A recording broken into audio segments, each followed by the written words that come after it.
Good afternoon, everyone. Bonjour, Annie. My name is Kimberly Wahama Deshane, and I'm the Operations and Events Manager at Northern Ontario Angels, and today I'll be your moderator. Just a few Zoom items before we get started. Please mute your audio and video channels as you come in. And if you have questions at the end of the presentation, you can put them in chat or you can put your video back on. We will be recording this event to share on our social media and website. Welcome to Marketing in Today's Age by Firedog Communications. While we are meeting virtually hosted from Sudbury and Thunder Bay, Ontario, we would like to acknowledge that we are in the Robinson-Huron and Robinson-Superior treaties, and the land on which we gather is the traditional territories of the Atikamekw, Anishinaabeg, and Anishinaabe peoples of Northwestern Ontario and Fort William First Nation. We also acknowledge all the traditional lands on which all of you in attendance gather today. Everyone here will be entered into a draw for a one-on-one Zoom with Stephanie Ash to discuss marketing, entrepreneurship, and building a brand. We will announce the winner at the end of the presentation. I'd like to introduce Stephanie Ash, who will be our presenter today. Stephanie has 25 years experience of delivering complex traditional and digital marketing strategy in international markets, including London, England, Marseille, France, and Sydney, Australia. She is the CEO of Firedog Communications, a creative communications agency that services a diverse portfolio of clients with corporate communications, brand, and digital marketing. Stephanie came to Canada as an immigrant in 2001 and has hailed as an innovative and influential trailblazer by Canadian Marketing Magazine in 2005 and was named as one of Canada's top 10 in the publication's Marketing Ones to Watch Awards. In 2014, she was a top 3 finalist of Canadian Woman Entrepreneur of the Year. And here in the North, she has received a City of Thunder Bay Citizen of Exceptional Achievement Award and was named Business Person of the Year 2020 by the Thunder Bay Chamber of Commerce. Please welcome Stephanie Ash. Thank you, Kimberly, and thank you for the introduction. Good afternoon, everybody, and thank you for joining today. It's a pleasure to be able to speak with you and hopefully help answer some of your marketing questions that have been burning in your minds and you wanted to bring to today's session. So I have put some slides together. I'm going to walk through them a little bit and talk about some of the things that I think are really relevant in today's marketing environment. But very happy to answer questions. For me, that's the best part. Speaking to you is great, but I really love that engagement in that question time. So I'll try my best to leave enough time for that so we can have a good discussion. So again, thank you for joining. So we're talking about marketing today. It's a very commonly heard word. People who are not in marketing are familiar with it, but I actually always like to start with trying to define what marketing is, because I hear it all the time. People will say to me, well, what's the difference between communications and marketing? What's the difference between advertising and marketing? And with social media and all of the digital trends that we see today, there's, some confusion is developing around what these terms really mean and what is it that I need as a business or as an entrepreneur for my company. So I put this up here first. So marketing is really any actions that you take as a company to attract new audiences or maintain existing audiences so that people are interested in your products and your services through high quality messaging. So we have to communicate a message to an audience to get them to buy our stuff or purchase our services. That's really marketing. It's a process. It's an information process. And so, what is this all about? It's about bringing value to consumers, and you bring that value through good content and by demonstrating, the quality of your product and building those relationships, building brand loyalty for your product, for your services, or for your business, that ultimately at the end increases your sales. increases your revenues, and makes you money. So marketing, we hear a lot as marketers that, oh, I can't afford marketing, or it's not really essential in my business plan. I always like to respond to that by saying marketing is a process to make you money in your company. If you take it out of your business plan, I guess it means you don't want to make money. So really, it should be an essential part of any business strategy. And if it's not there, you're certainly missing potential customers and ultimately potential revenue for your company. So types of marketing. I actually did a really quick Google search to put this list together, because this really speaks to how I started the presentation today. This marketing world is evolving, it's growing, and there's all kinds of labels, names, and things that we see out there. So this is not all of it. This is a few items here that you might have heard of related to marketing. And people say, well, what's the difference? How do I know what I need from this list? Where do I get started? And so that, I think, is certainly part of the challenge for companies who maybe don't know much about marketing, and they don't know where to begin or what they need, so they kind of shy away from it. And even for seasoned marketers, with so many options today, it actually is a more complex decision-making process than it used to be. So, there's things in here. I'm not going to go through this list in detail, but if there's something on this list that you are interested in or you want to know more about, we can certainly talk about it in the question period. Some of the things in here are pretty obvious that you will likely have heard of. So, print marketing, we've all picked up a brochure. We've all seen a magazine.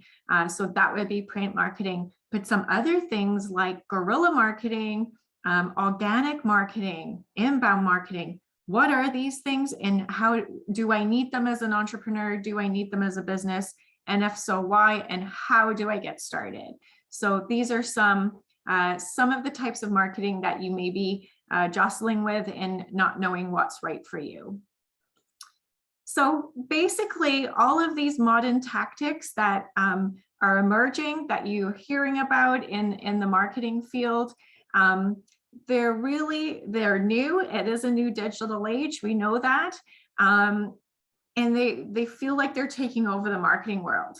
But one of the messages that I wanted to reinforce today is that the strategy and the science and the business of marketing has not changed. So yes, we're in this new digital age, and yes, we have all of these new tools and technologies available to us, but these things are just new angles, new tactics to do what we've been doing for decades. And so marketing itself has not actually changed, the actual business of marketing is not new. So what does that mean? It means that whether you're in marketing, if you work in an agency or you're a business entrepreneur, the basics of marketing, the 4 Ps, and I may see people roll in their eyes, are still as relevant today as they have ever been. So the 4 Ps of marketing were developed back in 1960 by a man called McCarthy. It's become a very famous model and foundation of marketing. And it's still what all of these new digital trends are based on. So what is that? 4 Ps: product, price, place, and promotion. I also have added in a number 5. We're seeing this in the industry now. You might hear people talk about the 5 Ps of marketing, the 5th one being people. But I want to talk a little bit about these things, because if you don't have this mix right, none of your marketing, whether it's traditional marketing or it's new digital marketing, will be effective. And so the science, the strategy, this process of getting people interested in your company's products or services has to run all throughout your business, all parts of that journey in your business. And it's really that back to basics approach. You have to get that foundation built first before you can build anything else on top of it. So what does this mean? You might see this graph if you look up the 4 Ps of marketing. So product, of course, is what are you selling, right? Whether it's a service or a product, a tangible product. So your product can be tangible or intangible. So the word product makes you think you have to have a pen or a bottle of water, but it can also be a service. So myself, my product is marketing professional services. And so, you know, what is that product that you're actually trying to make money on and have an exchange with a consumer? So that's the product piece. Your pricing, pretty obvious, is what you're going to charge for the product or service that you're offering. The place, of course, that's the market, that's the distribution, it's the channels, and this is the quadrant of this mix that has become the most complex in recent years, and we'll talk about that a little bit. And then the other quadrant, this last quadrant here, the promotion, so that advertising, publicity, all of that stuff, again, the piece that has become a little bit more complex in this new modern digital age. So I'm going to break it down a little bit. So in terms of your product, these are the questions that you have to ask yourself. And so if you are trying to bring a new product or service to market, pulse check questions, and surprisingly questions that entrepreneurs often don't ask themselves. So first one is, who is this for?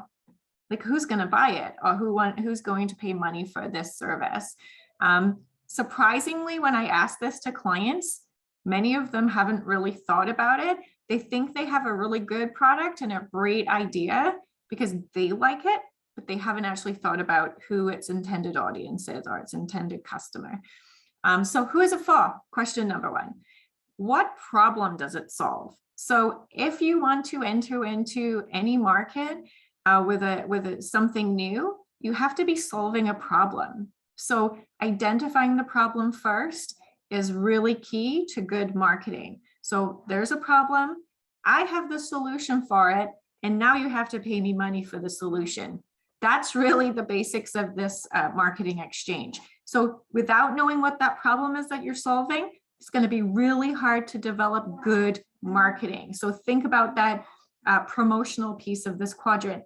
How am I going to message this? How am I going to sell this?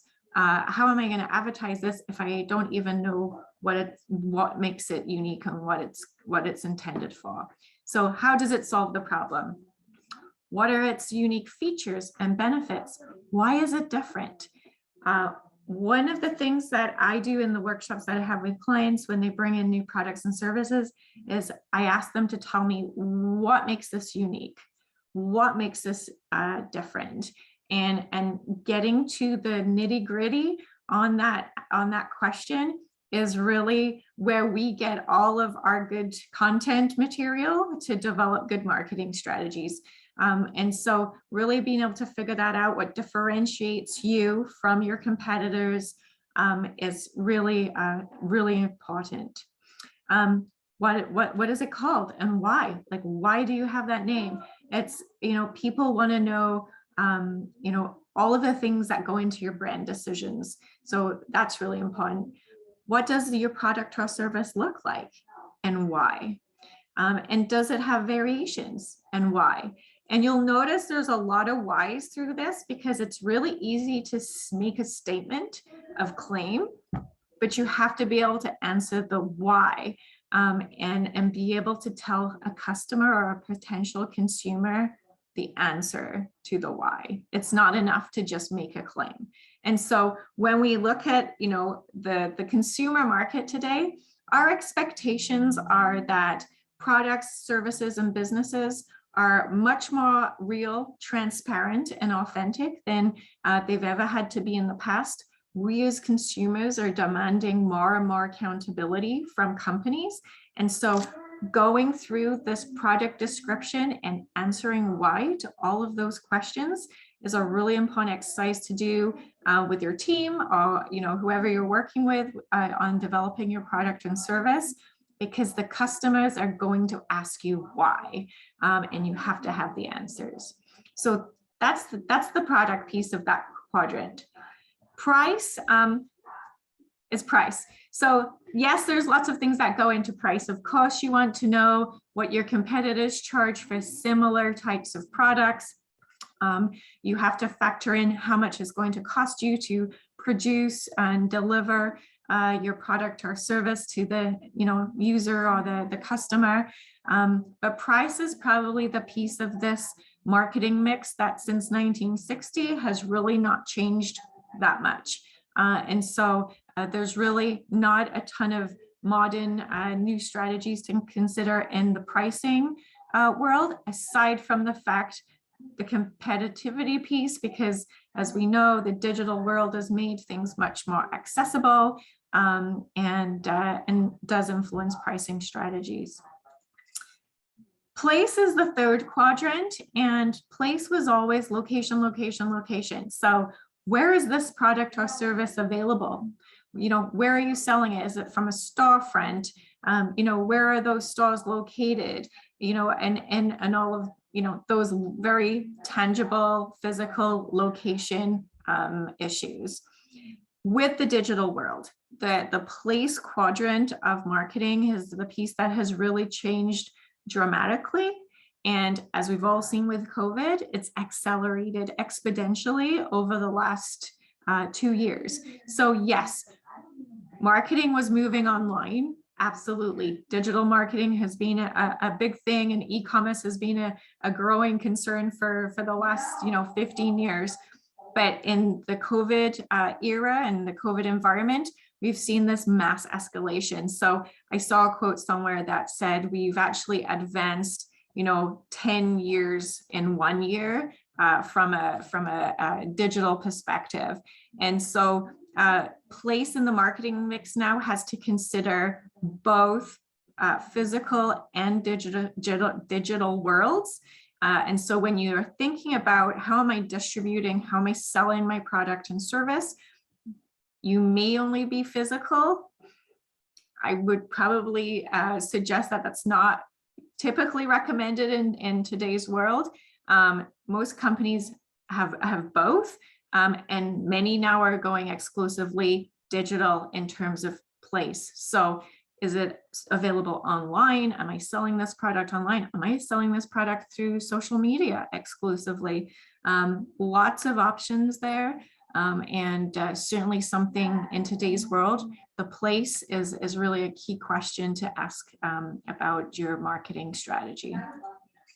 So I put this up here. It's just an example of the social media landscape. There's so many thousands of place options today for products and services in the marketing mix, and how determining what the best place is to market your business is really becoming quite overwhelming for entrepreneurs. And the strategy of do a bit of everything is really not recommended. Going through the strategic process to figure out where your product should be, whether it's physically or digitally, is really key to success. And so that means figuring out where your customers are, right? Where are my customers? Where are my end users? And that's the place and the space that I need to be to effectively market and reach my customers. And then the last quadrant, promotion. So, this is the typical, old-fashioned advertising that you might, be used to hearing. I see some younger folks on the line. So for the younger generations, promotion has always been a much broader array of opportunities. But really, it's about where can you get your audiences to see your messaging. So I'm not going to put my services on TikTok because I don't think that those youth audiences are necessarily the ones buying my services. And so really be strategic about placement.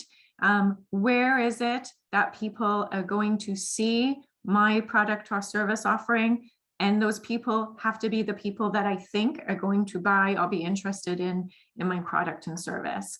And then when can they see it?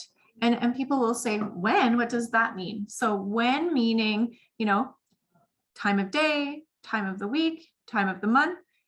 When is a really important piece of this. So don't forget to think about timing in your promotional mix. Which channels will they most likely see it on? So again, think about where your users and customers are, the places that you're most likely to connect with them. Is it seasonal? So that's certainly something to think about in your promotional mix. What messages are going to resonate? What is going to motivate people to actually follow through and actually purchase my product?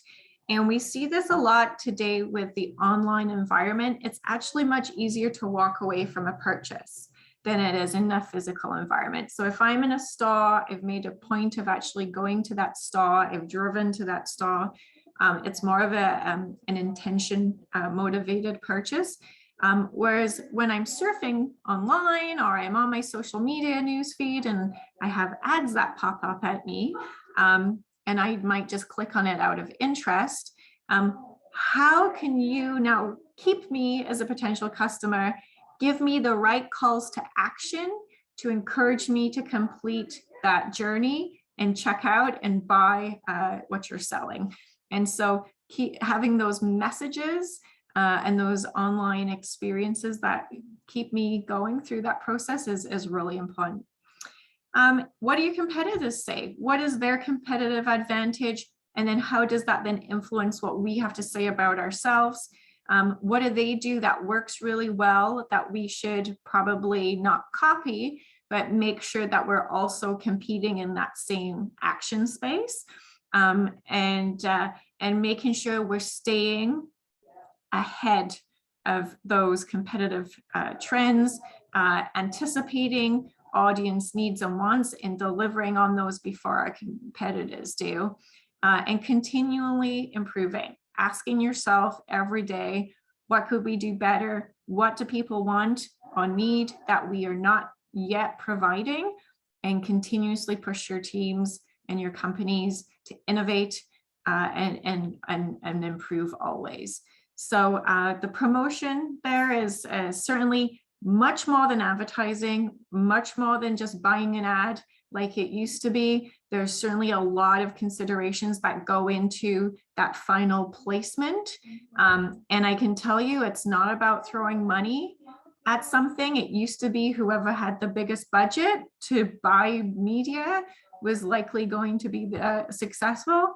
It's a much more complex process now. And actually, thankfully, it's about doing things strategically and differently so that you get noticed. And that's really what's been great about the digital age, and encouraging us to be much better with the marketing that we're producing.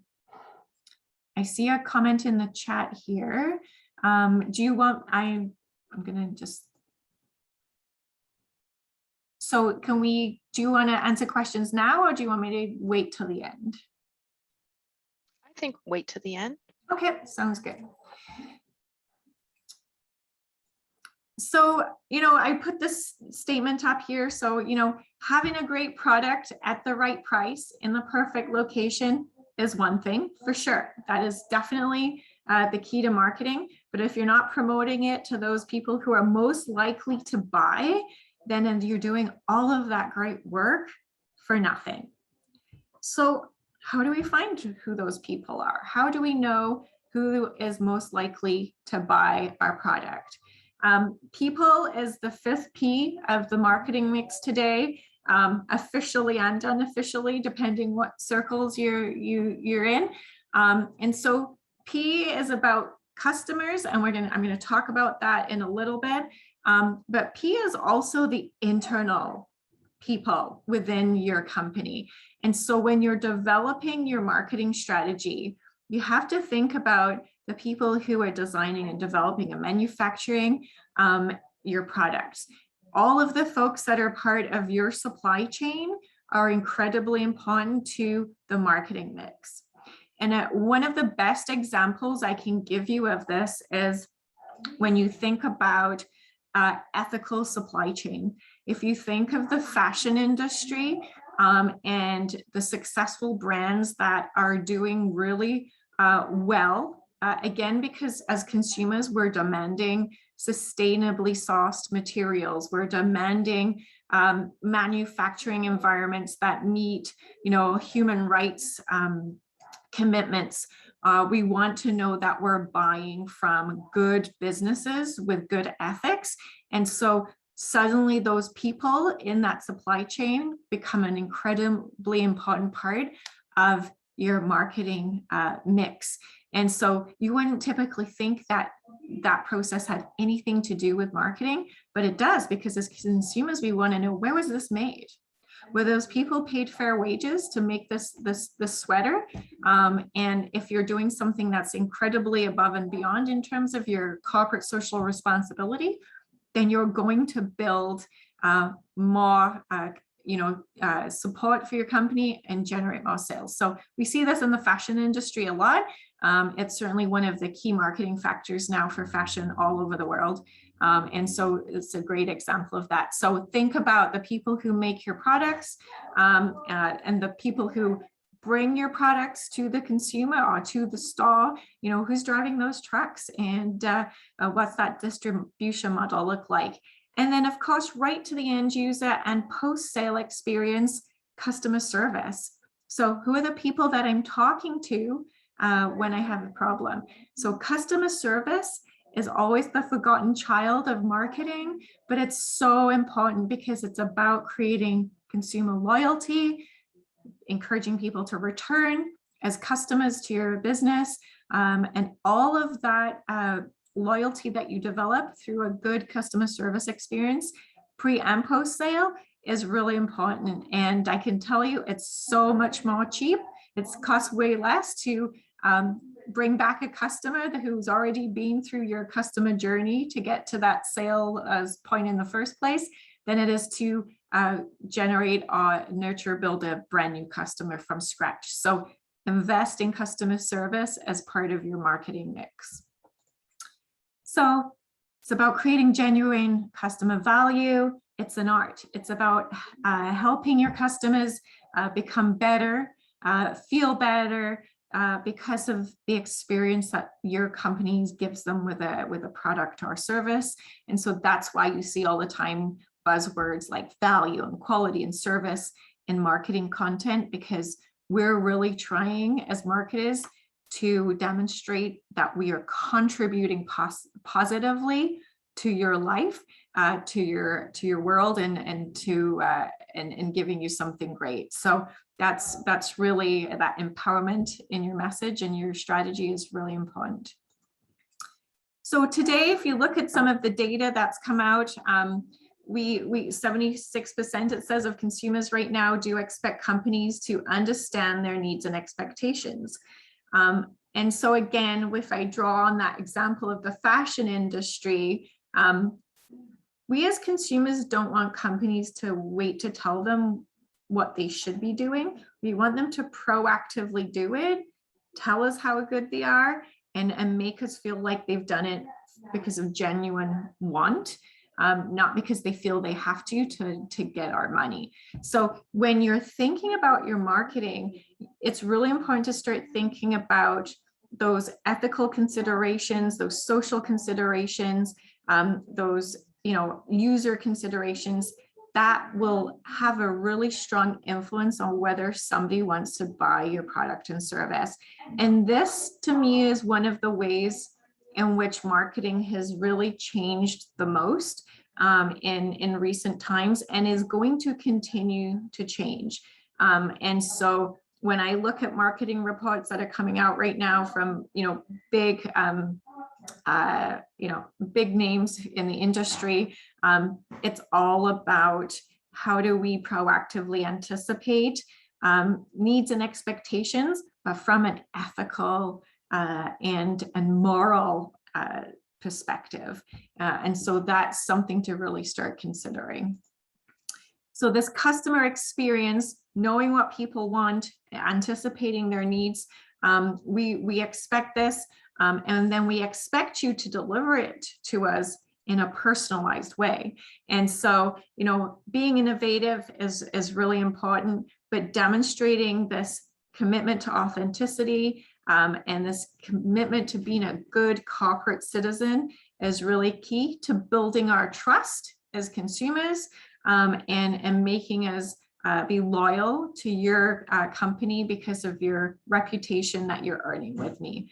And so how do we do this? You have to focus on this customer experience that is very personal. And that's where you see now things like social media advertising that feels targeted to you. When people say, oh, I was just searching for that, and now I'm being targeted with ads. I was looking for a vacation on Google, and now I'm getting all of these ads sent to me for vacations. That's an example of that personal targeting to give people a unique experience and marketing experience that's unique to them. People want to feel connected. They want to know what's going on behind the scenes. This is why the behind the scenes stuff is so popular, whether it's on Instagram or, on other social media platforms. Being connected, seeing more than the ad that you want to put in the paper, but seeing your process as a company, seeing how things are made, things are built, things are developed. Who are the people that work in your organization? All of these connected experiences is what we want, and why marketers are pumping this content out really frequently. And then multi-channel touch points. So now it's about this huge ecosystem of touch points that you can have with a customer, and making sure that every touch point is consistent. So whether I find you on the street, whether I find you through the internet, whether I run into a display that you might have in an airport, all of those channels have to have consistent messaging, experiences, tone, voice, feel, for me to know that what I see from your company is genuine and real. So that experience, you got to live it, you got to breathe it, your staff have to live and breathe it, and it has to flow through all of your processes. And so those multi-channels are really important. So again, a little fun chart here of these are all the touch points that you might have with an end user or with a customer. It could be a call center, it could be a website, it could be a store, it could be your blog, it could be word of mouth, it could be social media, it could be as simple as what does your invoice look like, or your bill, or your receipt. So all of these things, and now with skip the dishes and all of these new business models, we have the delivery driver. What does he look like? What is he wearing? All of these experiences have to be consistent to have a good marketing strategy and a good brand platform. So yes, this is a new era of marketing. It's an era of engagement. It's an era of building these unique connections, but that are all founded and built upon these 4 Ps. And so, thinking about how you use new technologies to enable those 4 Ps is really the key to embracing the digital era. And I say this all the time to clients who feel scared of all of these new digital tools. The science and the strategy is the same. All of these technologies, they're enablers. They're enabling tools that allow us to deliver on the science of the 4 Ps. And that's really an important thing to remember. So if you're looking at how do I embrace the digital world, it's not put all your eggs in one basket. We have to be offline and online. Here's some data from how customers are splitting their interactions with companies right now. So you'll see, COVID, we know, has shifted this, and online and offline interactions, they're pretty balanced. So it's not go all online and abandon everything that you ever did offline. That's certainly not my recommendation. And I do hear that people are shifting that way. There's a customer base likely that you have that is still an offline audience. And so really, important to consider that we still need traditional and digital media working together in an integrated manner.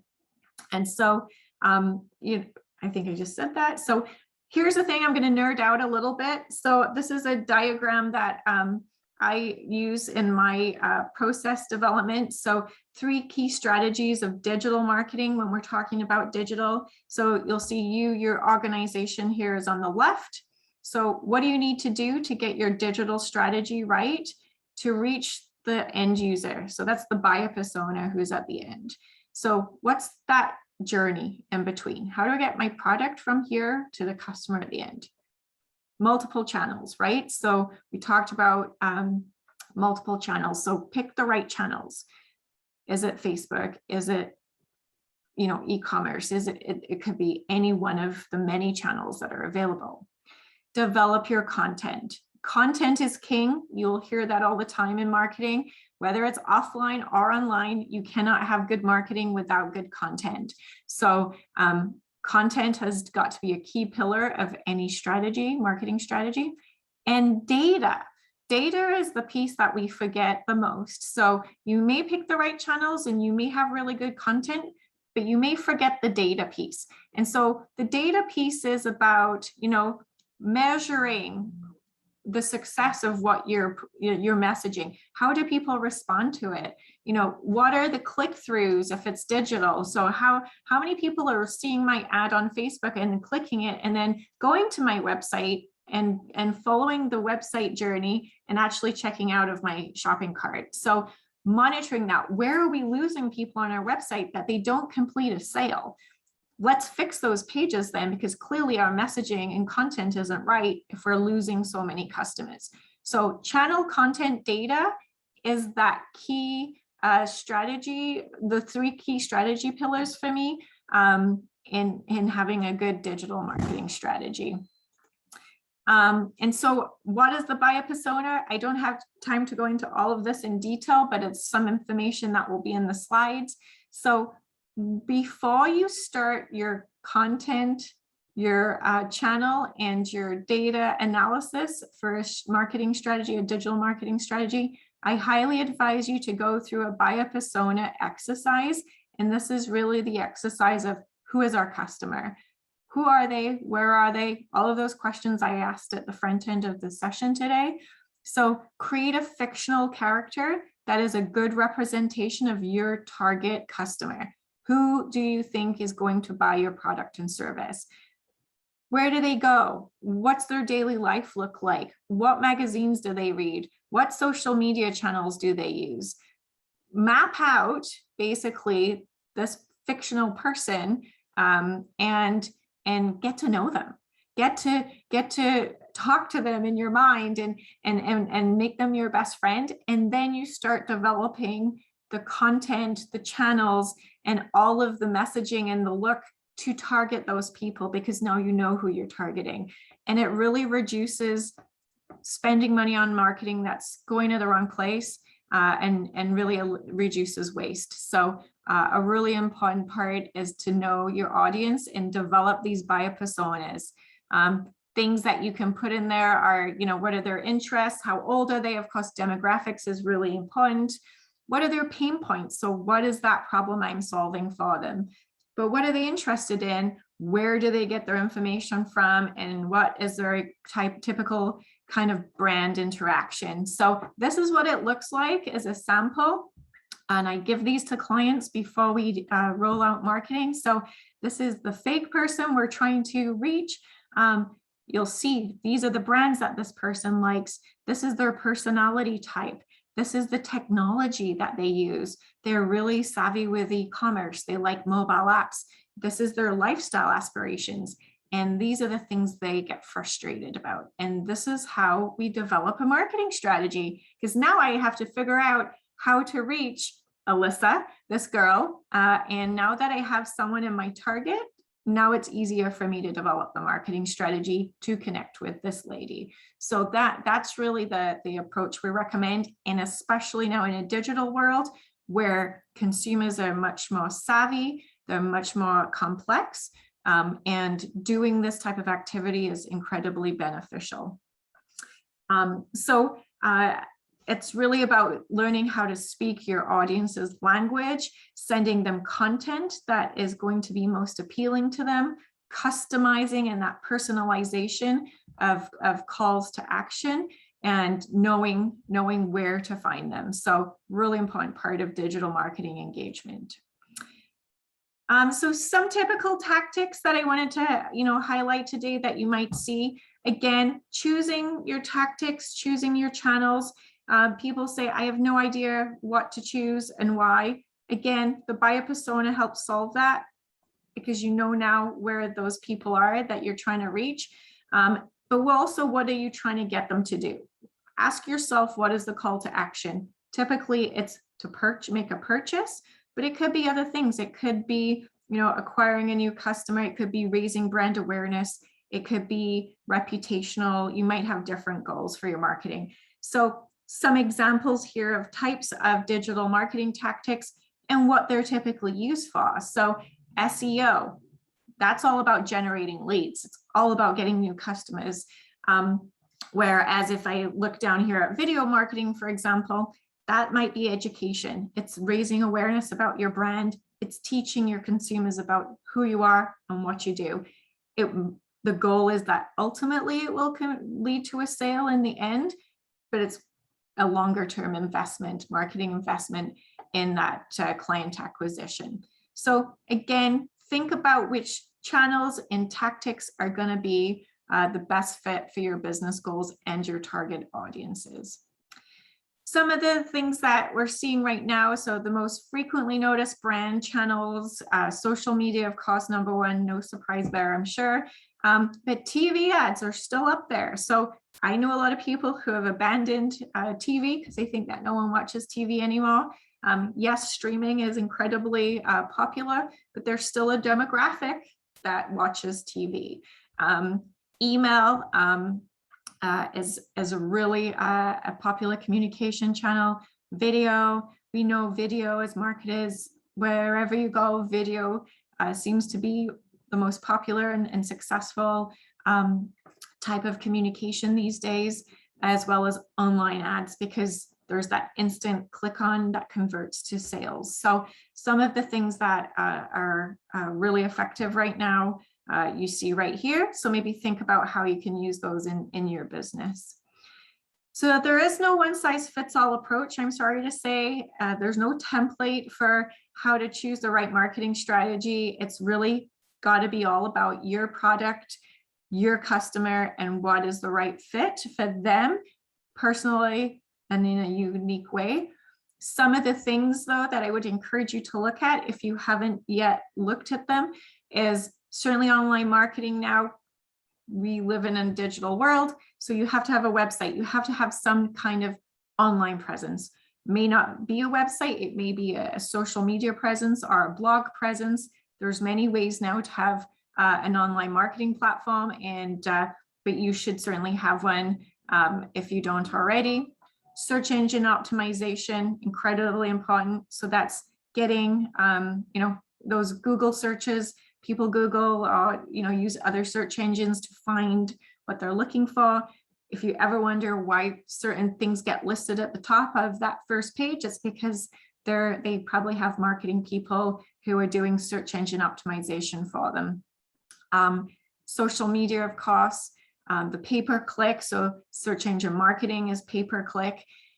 Content marketing, think about everything that you're doing too from a mobile perspective. So if you're developing videos and really cool content that's going to really engage people and get them excited, make sure it works on a mobile phone, because most of us now see content on a mobile. They're not seeing it on a desktop. Again, email we talked about.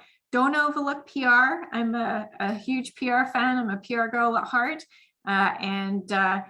Digital PR is huge right now. PR is making real waves in this new digital marketing world, and there's some pretty cool things happening on the PR front. So that's all about doing different things to get attention without paying for it. So what could you do that would get you noticed, that would set you apart and differentiate you from your competitors? That's not just traditional advertising. And affiliate marketing. So Amazon, selling your products and services through affiliates is a huge marketing strategy that is really, as we know, growing leaps and bounds. So I put this example in here. This is a great PR stunt that Ketchup did, where they put the labels on their ketchup bottles this way, because that's the way most people at dinner typically will view the bottle, because it's being tipped. And so it was just a PR stunt to get attention, but it was something really fun. And this went viral. So again, a traditional physical product that had a viral digital campaign because of this label change. Something so simple, but so effective, from getting ketchup and the Heinz brand to be top of mind and the cool trendy thing of the day. So I would recommend that you go and do a digital health check in your company or in, wherever you're working. Think about the tangible and intangible elements there. So, are we ready for the digital world? Are we ready to digitally market our products? Do we have the right people, the right channel management processes? Is our product ready for digital distribution or digital marketing? And do we have the technology, the tools we need to do it right? This is a maturity model. I'll put it in the deck. You can think about where you might place as a company in this model, but I certainly would encourage you to start thinking about innovating within your business environment to work your way up this pyramid. The digital world is going to continue to grow, and if you're not in that space, you might get left behind. And so my top strategies to leave you with today are to make sure that you integrate your digital and traditional marketing and sales, again, based on that 4P model. Don't throw the baby out with the bathwater. It's about integrating and having offline and online presence. Be your own customer. Follow your own product through that customer experience journey and figure out what you don't like about what you're offering. So if you haven't been your own customer, I highly advise that you go on your own website and be a customer and see what you think of the experience that you're offering. Outplay, don't outspend. Again, as I've mentioned, it's not about who's got the biggest buy anymore. It's about thinking differently, doing creative things to get your brand top of mind. It's about knowing your customer, figuring out who they are, developing those buyer personas, using data, as I'd mentioned, to continually improve, monitor, check what works, what doesn't. Content, get the right story together, create the right content assets, use video, use images, use engaging content that gets people excited, and personalize it. Make it as unique to your customer you're trying to reach as you possibly can. Speak their language, target it directly to their needs and wants. And lastly, and most importantly, be agile, because the digital world changes all the time. What's really successful today may not work tomorrow. So you've got to be nimble in this new world and to stay competitive and stay ahead of the game. So I'll end there, and I know I went a little bit over, so we'll leave time for some questions. Thank you very much, Stephanie. So I'd like to open up to a couple of questions. We have some in the chat. One is, would you recommend using the same marketing principles when an entrepreneur makes a pitch to investors? Yes. So, I mean, the marketing principles are there for a reason, because they work. And so again, when you're making a pitch to investors, it's showing the science, the strategy of marketing, and that is going to be your constant pulse check for, are you doing things right? So the tactics change with time, with campaigns, with new things that may emerge, but the core principles do not change. And that's really the key. And so with your teams, you should be doing a check every year of those 4 Ps. What is our product this year? Is it still relevant? What is our place this year? Is it still relevant? What is our promotion? Is it still relevant? What is our price? Is it still relevant? Those are the pulse check questions. Wonderful. And another question, might we start with persona and work backwards? Yes, absolutely. So interestingly enough, typically that's how it works, because you want to solve a problem, right? So most entrepreneurs come up with their idea because they experience the problem themselves, right? And so if you're trying to develop a product from scratch because you've identified a buyer persona problem, that's absolutely the right way to go, is to work your way back. If you're coming to market because you've got a product that you just want to sell and it wasn't really based on identifying a problem, then you have to go the other way. So it depends where you start your journey, to be quite honest. Do we have any further questions?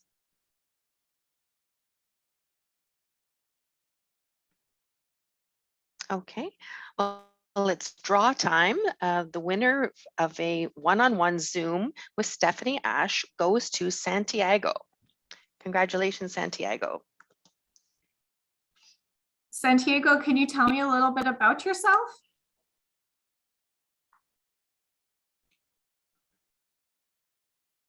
Are you an entrepreneur?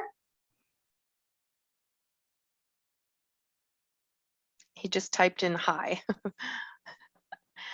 He's a student at Confederation College. Awesome. Well, I shall look forward to meeting with you and chatting with you further about marketing. I'll connect you via email to him. Sounds good. Well, thank you, oh, we have another question perhaps. Oh, no, that was it. Okay. Well, thank you everyone for participating in our presentation today. I'd like to thank our funding agencies, FedNor and NOHFC, and our partners, BDO, Bearskin and Par LLP, Motion Arc Studios, Inc., and One Solutions, Inc., Firedog Communications, and Squint, Inc.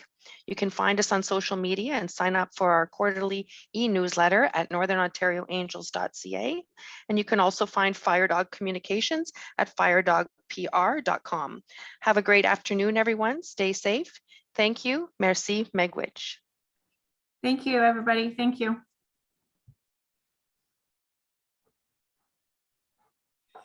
Kimberly, there was a